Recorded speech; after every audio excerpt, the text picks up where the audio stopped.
വണ്ടിപ്പെരിയാർ ചൂരക്കുളം എസ്റ്റേറ്റിലെ 6 വയസ്സുകാരിയുടെ കൊലപാതകത്തിൽ പ്രതിക്ക് അനുകൂലമായി വന്ന വിധിക്ക് കാരണം അന്വേഷണ ഉദ്യോഗസ്ഥന്റെയും പ്രോസിക്യൂഷന്റെയും വീഴ്ചയാണെന്ന് പ്രതിപക്ഷ നേതാവ് വി.ഡി. സതീശൻ. കൊല്ലപ്പെട്ട പെൺകുട്ടിയുടെ വീട്ടിൽ സന്ദർശനം നടത്തിയ ശേഷം മാധ്യമങ്ങളോട് സംസാരിക്കവെയാണ് പ്രതിപക്ഷ നേതാവ് ഇക്കാര്യം പറഞ്ഞത്. പെൺകുട്ടിയുടെ കുടുംബത്തിന് വേണ്ട നിയമസഹായം നൽകുമെന്നും പ്രതിപക്ഷ നേതാവ്. ഞാൻ ജഡ്ജ്മെന്റ് വായിച്ചപ്പോൾ ജഡ്ജ്മെന്റിൽ പറഞ്ഞിരിക്കുന്നത് ഇൻവെസ്റ്റിഗേറ്റിംഗ് ഓഫീസർക്ക് ഗുരുതരമായ തെറ്റുപറ്റിയെന്നുള്ളതാണ്. കാരണം ഇത് ദൃക്സാക്ഷികളില്ലാത്ത കേസാണ്. ദൃക്സാക്ഷികളില്ലാത്ത കേസുകളിൽ സാധാരണ സാഹചര്യ തെളിവുകളും ശാസ്ത്രീയമായ തെളിവുകളുമാണ് ശേഖരിക്കുന്നത്. ശാസ്ത്രീയമായ തെളിവുകൾ ശേഖരിക്കുന്നതിൽ ഇൻവെസ്റ്റിഗേഷൻ പരാജയപ്പെട്ടു. അതായത് സാധാരണ തൂങ്ങി മരിച്ചാൽ പോലും കിട്ടുന്ന തെളിവുകൾ പോലും ഇത് പീഡിപ്പിച്ച് തൂക്കിക്കൊന്നതായിട്ട് പോലും ആവശ്യമായിട്ടുള്ള ഫോറൻസിക് തെളിവുകൾ ശേഖരിച്ചിട്ടില്ല.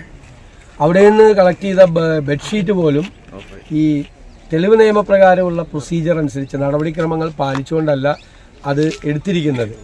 പിന്നെ ഈ കുട്ടിയെ തൂക്കാൻ ഉപയോഗിച്ച ഒരു തുണി അത് അലമാരയിൽ നിന്ന് എടുത്തു എന്നാണ് പറഞ്ഞിട്ടുള്ളത്. അലമാര കൃത്യമായി ഫിംഗർ പ്രിൻ്റ് വിദഗ്ധരെ കൊണ്ട് വിരലടയാള വിദഗ്ധരെ കൊണ്ട് പരിശോധിപ്പിച്ച് അയാളെ ഇത് വരുത്തിയിട്ടില്ല. പിന്നെ അന്ന് എത്തേണ്ടതിന് പകരം ഇൻവെസ്റ്റിഗേറ്റിംഗ് ഓഫീസർ പിറ്റേ ദിവസമാണ് ഈ പ്ലേസ് ഓഫ് ഒക്കറൻസ് സംഭവ സ്ഥലം സന്ദർശിക്കുന്നത്. അങ്ങനെ തുടങ്ങി യാതൊരു വിധത്തിലുള്ള തെളിവുകളും ശേഖരിക്കാമായിരുന്നു എന്നാണ്. അപ്പോൾ അന്വേഷണ ഉദ്യോഗസ്ഥൻ്റെ വിശ്വാസ്യതയെ വരെ ഇതിനകത്ത് ചോദ്യം ചെയ്തിട്ടുണ്ട്. അപ്പോൾ ഇതിനകത്ത് 2 വഴിയാണുള്ളത്. അപ്പോൾ കുടുംബമായിട്ട് ആലോചിച്ചിട്ട് മുതിർന്ന അഭിഭാഷകരുമായി ആലോചിച്ച് തീരുമാനമെടുക്കുക. 2 വഴിയാണുള്ളത്. ഒന്ന് നേരെ അപ്പീൽ പോവുക.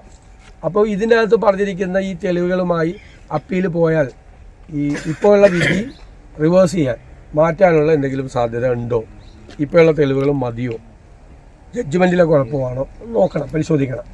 അതല്ലെങ്കിൽ ഇപ്പോൾ ലീഗയുടെ കേസിലൊക്കെ വിദേശ വനിതയായ ലീഗ കൊല്ലപ്പെട്ട കേസിലൊക്കെ ഉണ്ടായതുപോലെ പുനരന്വേഷണം നടത്തി ആവശ്യമായ തെളിവുകൾ ശേഖരിച്ച് പോകാൻ കഴിയുമ്പോൾ ഈ 2 സാധ്യതകളാണ് മുന്നിലുള്ളത്. അപ്പോൾ കുടുംബമാണത് തീരുമാനിക്കേണ്ടത്. അത് മുതിർന്ന അഭിഭാഷകരുമായി സംസാരിച്ച് ഏറ്റവും നല്ല അഭിപ്രായം ഏതാണെന്ന് സ്വീകരിച്ച് അവർക്ക് അതിനാവശ്യമായിട്ടുള്ള എല്ലാ നിയമസഹായങ്ങളും ഞങ്ങൾ ചെയ്തു കൊടുക്കാം എന്ന് പറഞ്ഞിട്ടുണ്ട്.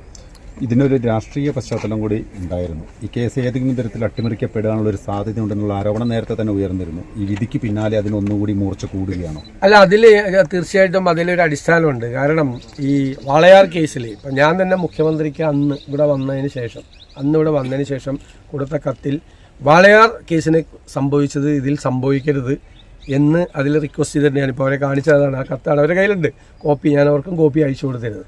കാരണം വാളയാർ കേസിൽ പാർട്ടിക്കാരായിട്ടുള്ള ആളുകളെ സംരക്ഷിക്കാനുള്ള ശ്രമം നടത്തി. അന്ന് തന്നെ ഈ പല സമ്മർദ്ദവും പല രീതിയിൽ ഉണ്ടായി എന്നുള്ള ആക്ഷേപം ഉണ്ടായിട്ടുണ്ട്. അതുപോലെ തന്നെയാണ് അട്ടപ്പാടിയിലെ മധുവിൻ്റെ കേസിലും ഈ മൂന്ന് കൊലപാതകങ്ങളും ക്രൂരമായ കൊലപാതകങ്ങളാണ്. ഈ 3 കൊലപാതകങ്ങളിലെയും പ്രതികളായിട്ടുള്ള ആളുകൾ CPM-മായി ബന്ധപ്പെട്ട ആളുകളാണ്. അപ്പോൾ ഇവരെ രക്ഷിക്കാൻ വേണ്ടിയിട്ടാണ് അന്വേഷണ സംഘവും പ്രോസിക്യൂഷനും എല്ലാവരും ചേർന്ന് നാടകം കളിച്ചതെന്ന് മറ്റ് 2 കേസുകളിൽ വളരെ വ്യക്തമാണ്. അത് തന്നെയാണ് ഇതിനകത്ത് ആവർത്തിക്കപ്പെട്ടിട്ടുള്ളത്. റെജി ലൈവ് ഇവന്റ്സ് ആധുനിക സാങ്കേതികവിദ്യയുടെ സഹായത്തോടെ ഹൈ ഡെഫിനിഷൻ ക്വാളിറ്റിയോടെ എല്ലാ പ്രോഗ്രാമുകളും തത്സമയം ലോകമെമ്പാടും എത്തിക്കുന്നു. കൂടുതൽ വിവരങ്ങൾക്കായി താഴെ കാണുന്ന നമ്പറിൽ ബന്ധപ്പെടുക.